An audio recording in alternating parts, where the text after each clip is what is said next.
It was the fulfillment of a dream to leave Britain and begin a new life on the beautiful Kenyan coast. As soon as I stepped off the plane, I knew, oh my God, this is the place I want to be. Nikki Roberts dreamt of running her own nightclub in paradise. But her dream became a nightmare when she came face to face with a side of Africa tourists never see. It's in our heritage. It's something you grow up in Africa knowing that, hey, there is black magic and it's dangerous. And when bribery and corruption left her penniless, she faced the agony and humiliation of a brutal Kenyan prison. I hadn't done anything. I was completely innocent.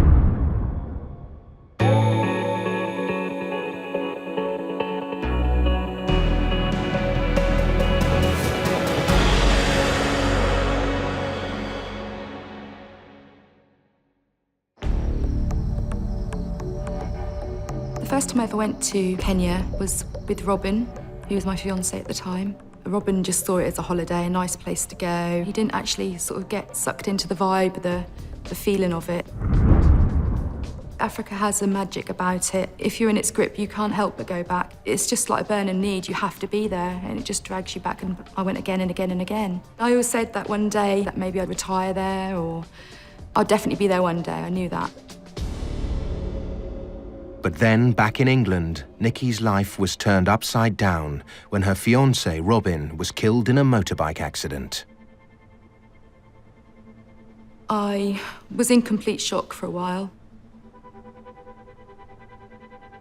He was 27 when he died. I mean, you know, 27-year-old dying just like that, it suddenly wakes you up. You suddenly realise, my God, this is your life. It could be over tomorrow. You know, anything could happen to you. You could be dead. So if you don't live now, you're never going to live. With nothing left to keep Nikki in her hometown of Norwich, it was time to get away and start a new life. In Kenya, the money she received from Robin's life insurance policy would go 10 times further. Nikki would have the lifestyle she'd always dreamed of.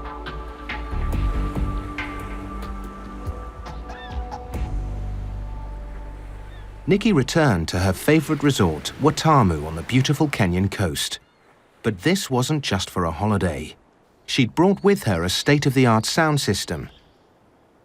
It'd always been my dream to own a business out in Africa, and specifically a nightclub in Watamu, because I could see a niche in the market there. I knew that a nightclub there would just boom, so I wanted to go over there and just create the ultimate nightclub and really blow everyone away. I had a lot of background in the hospitality business, so I knew the business inside out. So I had the innate belief that I could do this, and I didn't have any fear about it.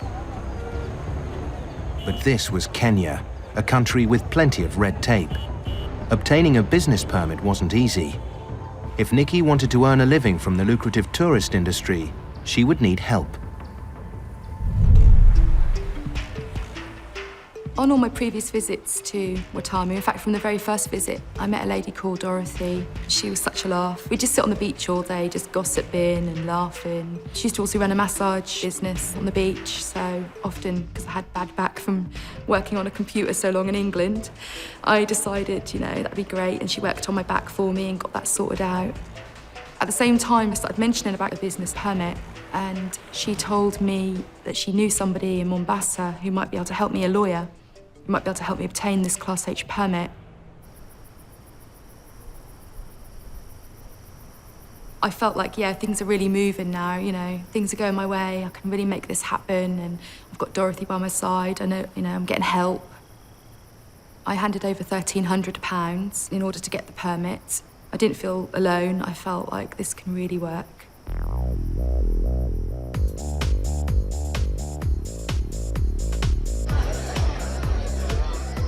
One night I was with some friends in a club called Inferno. At that time, I wasn't looking for love at all. Oh, there's no way I was looking for love, especially after the shock of Robin's death. It started funny. I was in a club and everybody was talking about this gorgeous, amazing-looking woman. She's from England and she's outstanding and nobody can get to her. All of a sudden, an angel appeared. That is her. That is the woman. That is the woman who's gonna bear me my children. There was nothing to say, just to give her the look, and she was fly. All of a sudden, I see this guy, and he's dancing on the dance floor, and he's kind of taking the mickey out of the tourists, the way they dance, and really sort of OTT. But when they look around, he's sort of standing dead still. So I was laughing so badly. All of a sudden, I give the look, and tick, she's got my attention. He was making jokes and being a bit of a clown and everything. And he came over and we started chatting. And when we actually spoke to each other, it was like, I just found out he was my soulmate. It was amazing. Once we sort of fell for each other, we were just together. We were inseparable. We were together morning, noon, and night. We would go for long moonlight walks on the beach. It was like I fell in love at that point, just straight away. It was wham. In Africa, we say troubles or love does not know how to knock the door. It just hits you right in your face.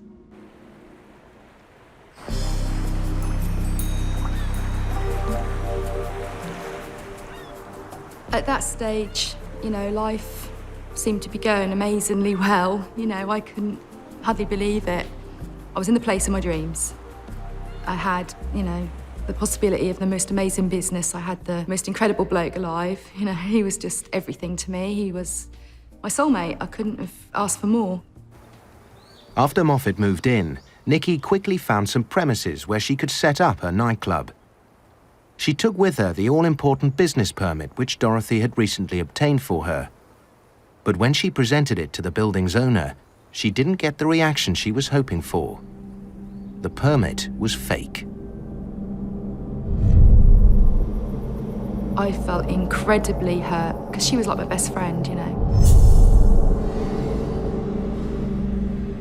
She was the only person I felt I could trust other than Moffat, and I felt destroyed. It really tore me up. I went to the police and they took a report, but not much was done about it. I was in a foreign country, and money taken, and I was just left high and dry. Nikki Roberts had arrived in Kenya with a dream of starting a nightclub. Everything was going according to plan, but then her best friend sold her a fake business permit and made off with £1,300. After this incident, it really hit home to me that there was a lot more to Kenya than I'd actually really realised. Moffat used to keep warning me. He used to say to me actually all the time, be careful, because it isn't what you think it is. Not all the smiling faces are hiding good hearts. That's one of his things he used to say. Smiling faces can be hiding black hearts too. I thought to myself, maybe, not everybody's going to be like this, surely. So I tried to sort of be open-minded and look forward to getting things sorted out.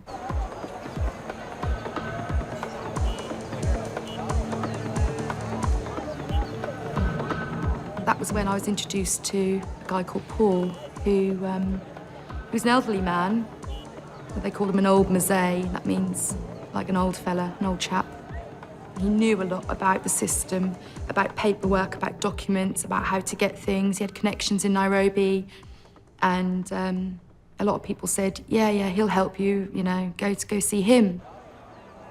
And he assured me that he would get me this work permit. And I was horrendously nervous about, giving him money, but after what happened with Dorothy. But he reassured me so much that I decided to give it a shot. Nikki gave Paul more than £2,000 plus her passport, which he said would be needed to verify her identity. But he said to me he would definitely need more money than that because you have to bribe, and there's so many bribes you have to do. Things just don't come easy like this in Kenya. Amazingly, 2 weeks he was back with the permit there in his hand, and I thought, God, this guy can be trusted. This is a guy I can use now. I mean, he's like, he can be a partner with us really to get this business up and running.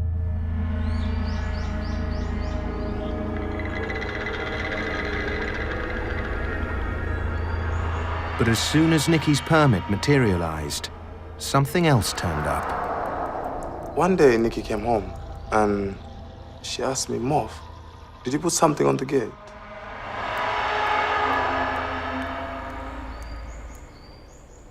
And she asked me basically, Moffat, what is this thing? Who can, put blood and skin and all the rubbish in for a joke? Is this a prank like in England? I told her, no, my dear. No, this is no prank. This is a serious thing, and it's gonna affect us, and it's gonna beat us big time. I reached down to pick it up, and Moffat immediately sort of said, no, don't do that. My God, don't touch it. And I go, why? He said, it's Juju. I said, what's Juju? And he explained it was like voodoo. Somebody had thrown it there to basically give us a curse.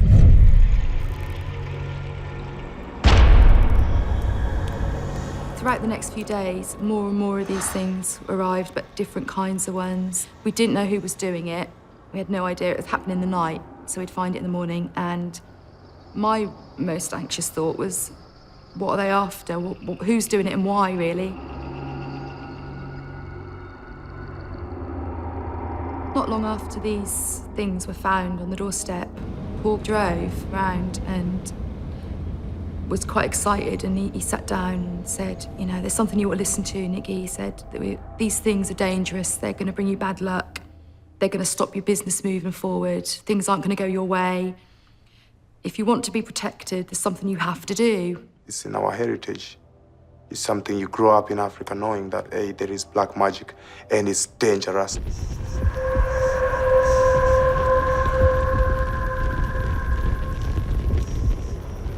Paul arranged for Nikki and Moffat to take part in a voodoo ceremony to counteract the curses. It was really dark at night. We went through all these trees and we got to this place where there was a clearing. And there was this man, the witch doctor. He was dressed with his headdress on. He was stark naked apart from a loincloth. He had like scars all over his chest, like where he'd been sliced. And Moffat explained to me this was part of a lot of the ceremonies where you protect yourself, you have to be sliced. And I said, no way. She went all ballistic and she said, nobody's gonna touch my skin with no blade, no one.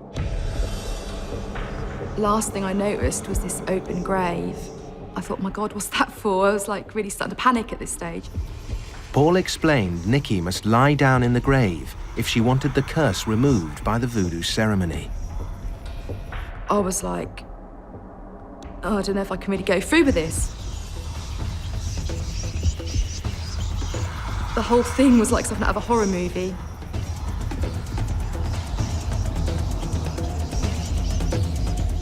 She just went into the grave because she had to. Paul had told her that it's a must. We can't do without that. You could imagine what it'd be like to be buried alive, actually, at that point. The witch doctor guy took one of the chickens and started plucking it while it was still alive and then throwing the feathers down over me. Then they got one of the chickens and actually slit its throat over the top of the grave where I was laying. There was this hot blood coming down on me, and it was landing on me, and at that point, I really freaked out.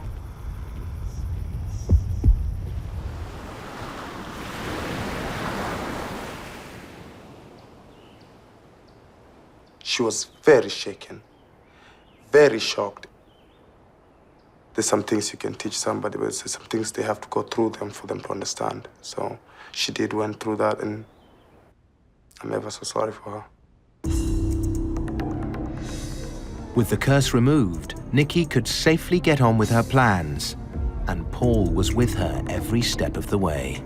After the Juju ceremony, Paul became a much more important fixture in our life. He was our unofficial driver who would drive us where we needed to go. He was also assisting us with the search for land, the appropriate land to build our nightclub on. He was great. With Paul sorting out the land deal, Nikki started getting things ready for her dream nightclub. But it was proving to be more expensive than she'd expected. Meanwhile, we'd started to run out of money. So Paul had suggested that we rent out the sound system. The state-of-the-art sound system was an essential part of Nikki's plan. There was nothing like it in Watamu. Paul arranged a demonstration for all the local bar and club owners. And number of people come by. Some of the people from the Jambo nightclub down the road came by and had a look. By the end of the day, Paul had clinched the deal, renting Nikki's sound system to the local Jambo nightclub. Everything was going amazingly well, so smoothly. We really felt positive, me and Moff. We believed, you know, things were gonna really pan out well for us. The dream was coming alive now at last.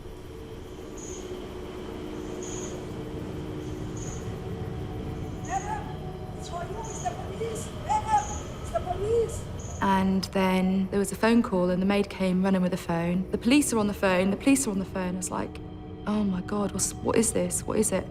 So I was told on the phone that the owner of Jambo Club was at the police station and he was saying that I'd sold my sound system to him and not delivered the goods. And the policeman on the phone said, you have to come down here now, we have evidence against you. When we got there, Paul was there. And I was like, why is he here? And I was quite confused.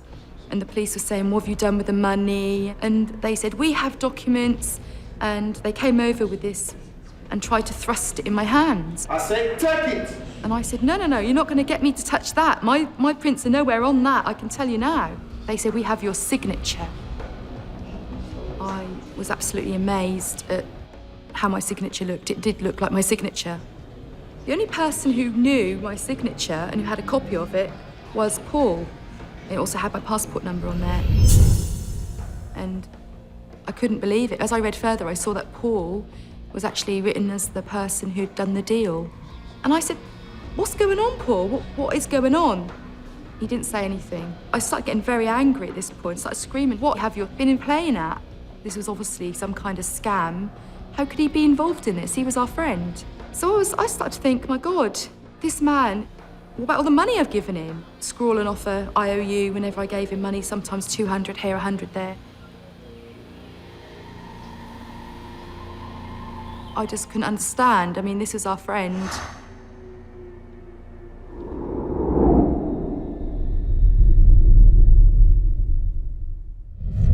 With Paul's betrayal sinking in, Nikki was sent home by the police chief to get the sound system. But she had other ideas. She called her neighbor, who'd lived in Kenya for years, and asked for help. She said she would be willing to hide the system. And she said she also had a contact in the police station who she'd be able to find out what was really going on behind the scenes. She made a phone call and said, Nikki, you need to get out of Watamu now. I said, why? She said, they're coming to arrest you. And if you go in, you'll stay in. She said, I've got an idea. I know the Deputy Commissioner of Police in Nairobi. I can give him a call and let him know you're coming, and he'll be able to sort it out for you. Take my car, here. Go! Nairobi was 600 kilometers away. It would take them 12 hours to get there. We had to drive in the middle of the night to Nairobi, and it was one hell of a journey. I sat there, gripping the wheel, absolutely terrified. I was half expecting a police car to come screaming up behind me any minute. Paul had completely dashed all our hopes on every front. It looked like every single thing that we had done was fake. All our dreams were basically in the dirt. We had nothing. All we had now was our freedom, so we were running for our lives.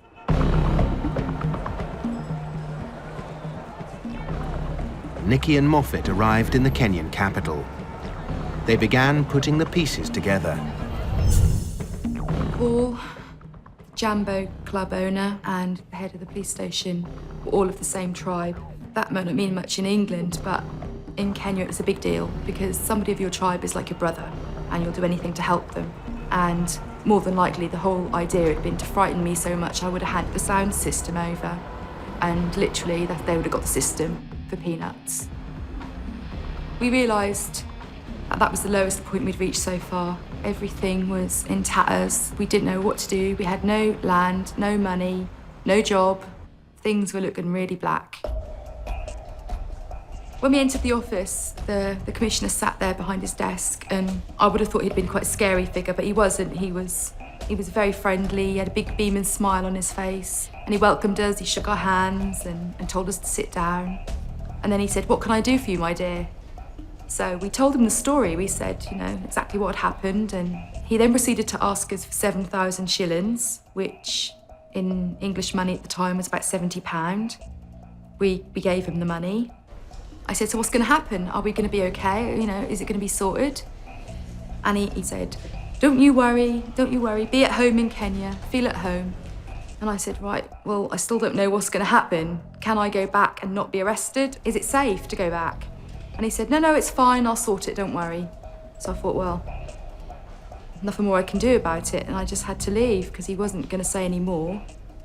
So I left the office and we went to a hotel to sleep.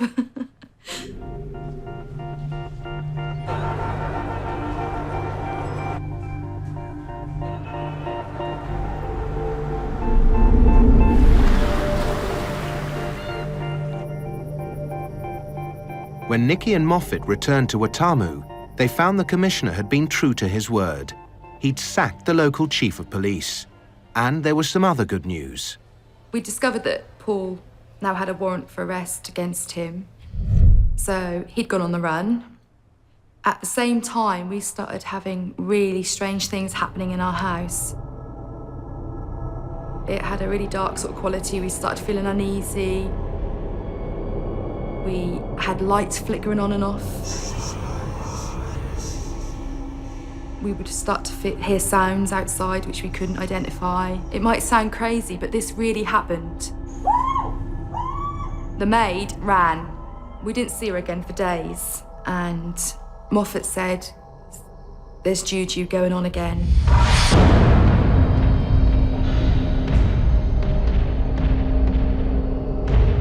We've actually heard through somebody in the village that Paul had actually been behind it, basically getting revenge because there was now a warrant out for his arrest. So we knew that he was deeply embroiled in this kind of stuff, and we actually feared. So we decided we had to get away. We then moved to Malindi, which is about 30 kilometres away. And I've discovered I was pregnant at that point. Nikki Roberts' dream wasn't turning out the way she had planned. She'd been hounded out of her house by black magic and conned by the people she'd trusted. Now, with her money almost gone, she was expecting a child. The worst part was not really knowing what was going to happen, because I had no mother there, no sister, no friends. Nobody could give me any advice on how it was all going to happen and what pregnancy was all about, and there was no such thing as scans or anything like that going on. There was no hospital, not proper hospital, for about 130 kilometres. The nearest one was Mombasa. So I was literally in a town which didn't really have a proper hospital at all.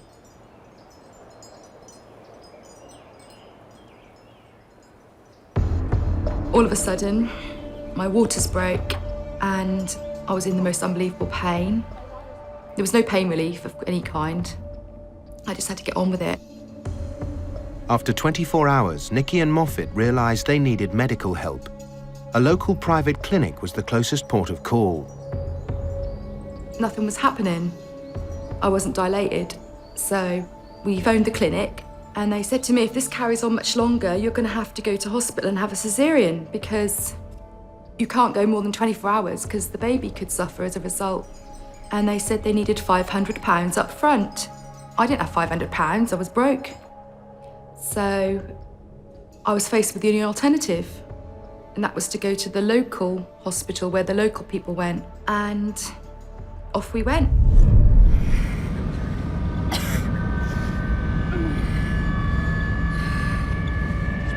And I was comforting her all the time, and I know she was going through hell. And I told her, just be brave, you know. Hold on, we're gonna give birth, and we're gonna get a beautiful kid, and she or he is gonna be adorable.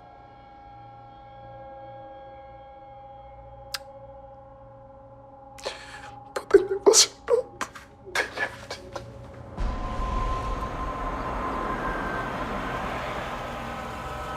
When we arrived at this hospital, I was expecting to see a hospital. What I basically saw was a collection of buildings, literally made out of breeze block. And throughout all these buildings were throngs and throngs of local Africans, some really sick, wailing on the floor. It was just chaos, and I just looked at this and thought, my God, I can't be having an operation in a place like this. I was taken to a room where they put a catheter in. The doctor came along, who was a very well-respected surgeon from the area, and I felt quite safe putting myself in his hands because he was known to help a lot of the white community. So I was put on this metal trolley. It was almost like something you'd wheel food on. And I was wheeled on this metal trolley, which was icy cold, through the corridor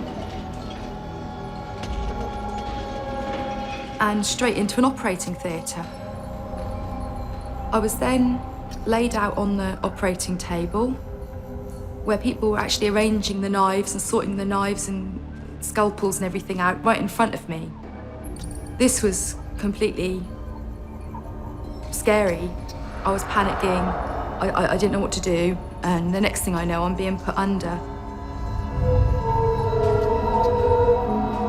As Nikki slipped into unconsciousness, what she didn't know was that the surgeon she trusted had gone home, too exhausted to perform another operation. Nikki was now in the hands of inexperienced trainee doctors. I was in a catch-22 situation. If I don't let her go in that theater and get operated on, obviously we'll lose our daughter. And if I let her go in there, I don't know what they're gonna do to her.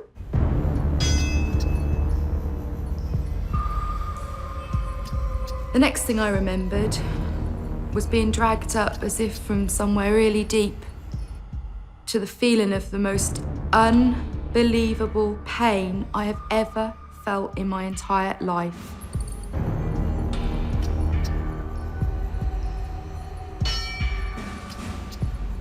It was like somebody was ripping my guts out from inside me. It's a burning pain so bad. I actually believed I was dead and in hell. As my mind came more and more conscious, I suddenly realised I was actually on the operating table. I was awake, they were operating on me, and I was paralysed. And I couldn't tell them. I tried to move my arms, I couldn't move them because the drug they give you to paralyse you was just so strong, you can't move a thing. And I laid there, trapped in this body, I couldn't move a thing, and I was just feeling everything.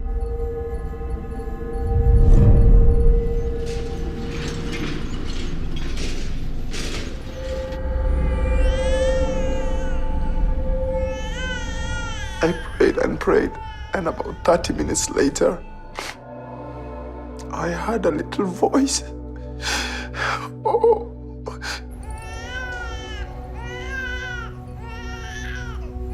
At that point, I started expelling what looked like the placenta.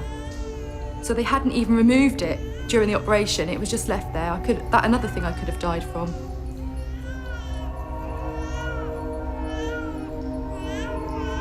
It is lucky they delivered my kid alive. But from there on, it was a disaster to the end.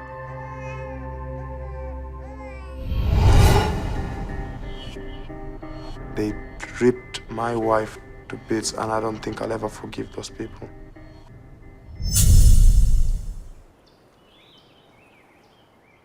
Nikki gave birth to a healthy baby girl, Saffron, but her own recovery took some time. It took me a long while before it healed. It took about 3 months before I was actually able to move normally.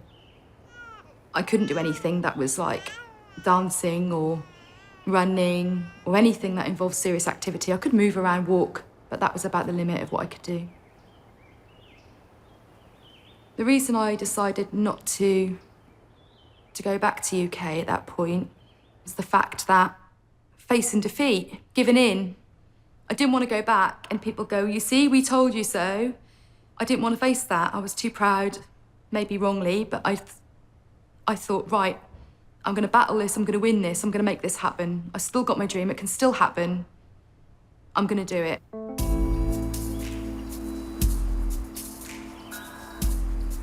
After some months had passed, I actually heard the very nightclub me and Moffat had met in, Inferno nightclub, had been empty for a year and was actually up for renting. So I thought, wow, this is my opportunity again, you know? Maybe I can get in there and you know, my dream can still happen. I went and saw the landlady and had a long discussion with her. She seemed very keen on the idea, and I was very surprised when she didn't actually require much in the way of money to get the place.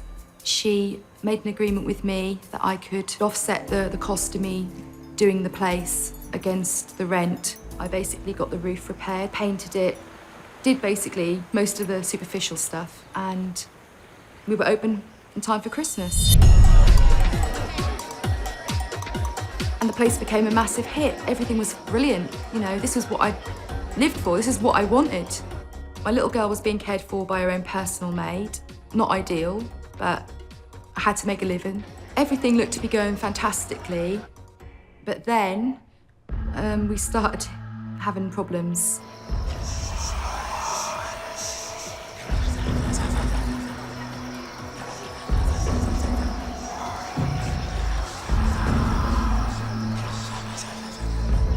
So the abracadabra start again. The juju hit again. It was just madness. The Ascari, the watchman, at night started to refuse to work. He said there's weird things going on in the garden. He said there's creatures roaming this garden that aren't of this earth. Previously, we'd been packed full of people. Now, they were coming up to the door. They would actually put one foot over the threshold, would turn and walk away. And we couldn't make out what was going on. The black magic hit us hard with hatred, with such hatred and jealousy and envy. How can this British girl and this kissy boy, they come to our land, they earn what we could earn in a year in one night? That is hard to take for a Kenyan.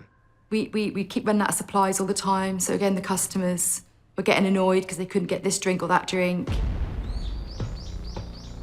Many a time I would call the beer company and sort of say, you know, what's going on with my beer? And I would not really get a reply. They would promise they would deliver it and it would never come. There was one particular time I was literally screaming down the phone, where's my beer? Where's my beer? Because my customers didn't have anything to drink. The next minute, I'm being dragged out of my house by police officers with guns at their sides. I was completely in shock. Now what have I done to deserve this, you know? She was arrested, manhandled, being shoved by a gun in the back like as if she's a criminal. She's asking them, what's wrong, what's going on? You know what they tell her? Uh-oh, we are not allowed to talk to you. Only the judge can talk to you.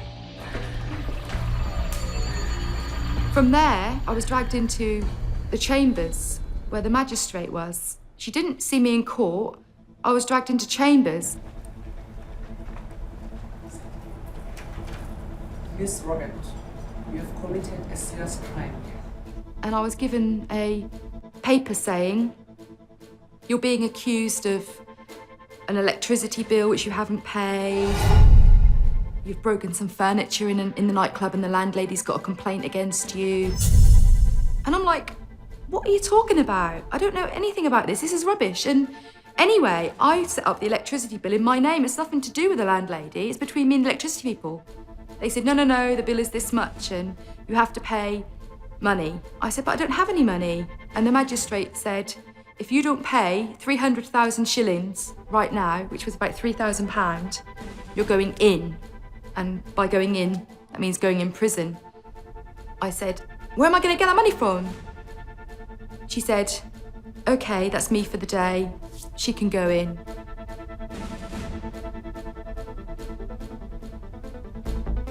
She got up, picked up her bag, walked out the door. And that was it. There was nobody else to protest to because she was the only body who could undo the order. I was dragged from that office, crying, screaming.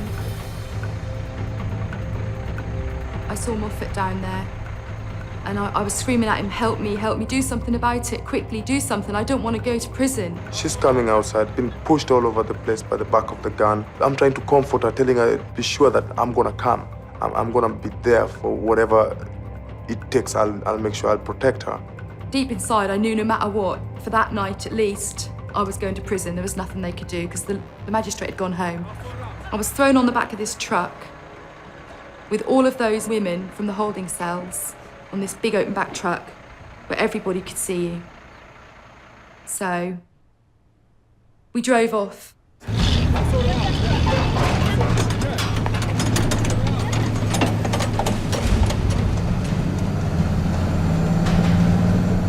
We were bumped in this truck throughout the whole of Malindi.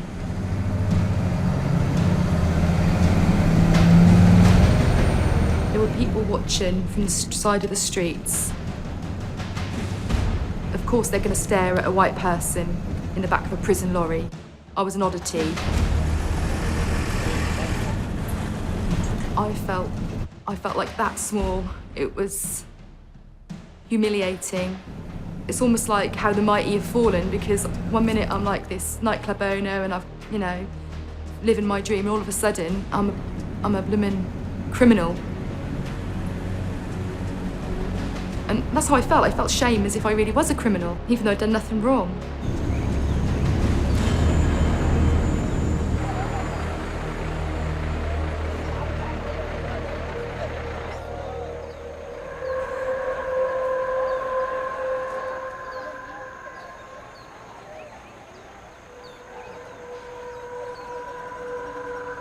I was shoved into this small room with 2 prison officers and 2 prisoners, and I was told, strip naked. People were obviously staring at me. Being again white person, I was an object of curiosity. I was extremely ashamed and embarrassed because I still had this big angry mess of a stomach, big red scar. Basically, I was told, bend over, we're gonna strip search you.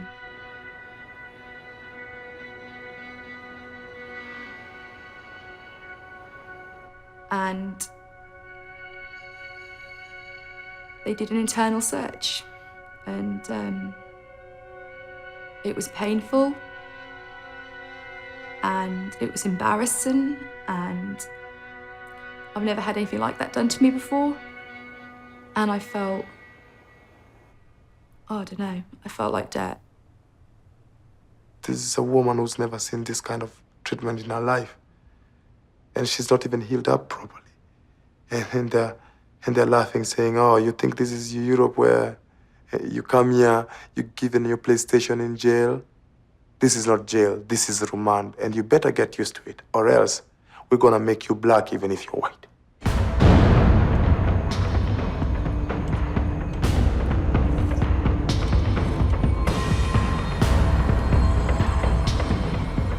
I was put into a cell with, must be about 20 other women in there.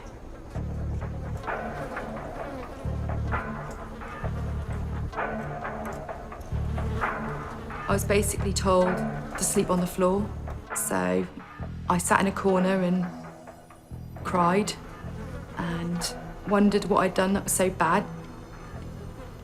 The prison was steaming hot. There were mosquitoes everywhere.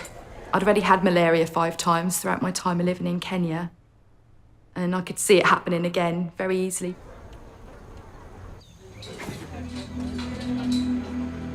Conditions in the prison were horrendous. They were unbelievable, really. People had TB.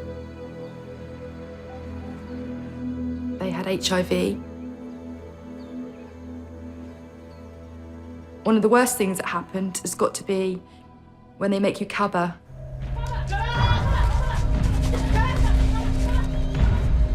Kaba means, in Swahili, it means you have to crouch down on your toes with your hands behind your head and balance there. This is normally when they do a head count. I didn't know the word cupboard, so when they said it the first time, I didn't crouch down. I didn't know what it meant. So I was beaten with a stick. When I got down, obviously in pain, I couldn't balance. I just kept tipping over and falling down. And every time I did that, I'd be hit with this stick. When I heard that, I wanted to climb that fence and eat somebody. I wanted to eat somebody, but there was nothing I could do. These guys, they have AKs. They were protected. They were the law.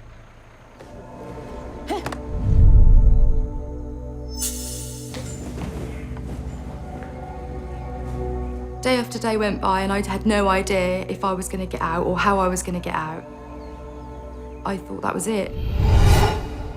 What Nikki didn't realize was that the lawyer that Moffat had hired had already done everything he could to secure her release. And even though he'd paid the full bond, the magistrate had other ideas. I found out afterwards that the magistrate refused to sign the release papers. Nobody knew why, but she just made sure I stayed in.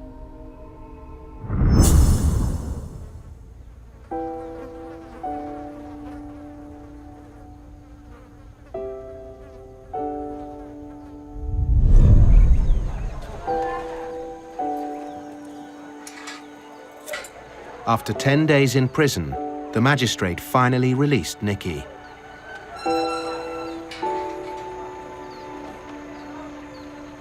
Oh, you should have seen me. I was all over the place. I was over the moon because of the relief to just see her, just to know my daughter's gonna get her mother back. Nikki left the prison confused as to why she'd been sent there in the first place. But she soon found out. After I started to feel a bit better, I sort of inquired about the club. I found out that everything I'd left in the club had been taken out, the locks had been changed, and worst of all, I found out that the magistrate who'd put me in prison was now running the club. The landlady had got in a stupid white person who'd been naive, who'd spent her money there, who'd done the place up, got in really good business, made the place really pumping, and then decided to snatch it back. Nikki Roberts had gone to Kenya in pursuit of her dream. That dream was now in tatters. The thing with Kenya is the majority believe that if you're white, you must have gold in your pockets. It's just a misconception that if you're white, you must have money, and therefore they're poor. Why shouldn't they have some of your money? In 2003, Nikki and Moffat got married in Kenya before deciding to return to the UK. Their marriage didn't last, and Moffat returned to Africa. He couldn't handle the lifestyle, he couldn't handle the fast pace of life because UK doesn't have the same relaxed atmosphere as Kenya. People are a lot colder, they don't stop and greet you in the street, and he found that very soul-destroying. The only thing I can really say that's been positive as far as what's come out with me is my daughter. She's the best thing that came out of my relationship with Moffat, and she's, you know, a good memory of Kenya. So as far as that's concerned, I'm happy. I'm really happy. The future is this: we will be together. We will still love each other till the day we die, because Nicola and Roberts is my best friend. There's a possibility we might get back together if we can put the past behind us. You know, now I'm well again, I feel strong enough to be able to deal with that. So who knows what the future can bring.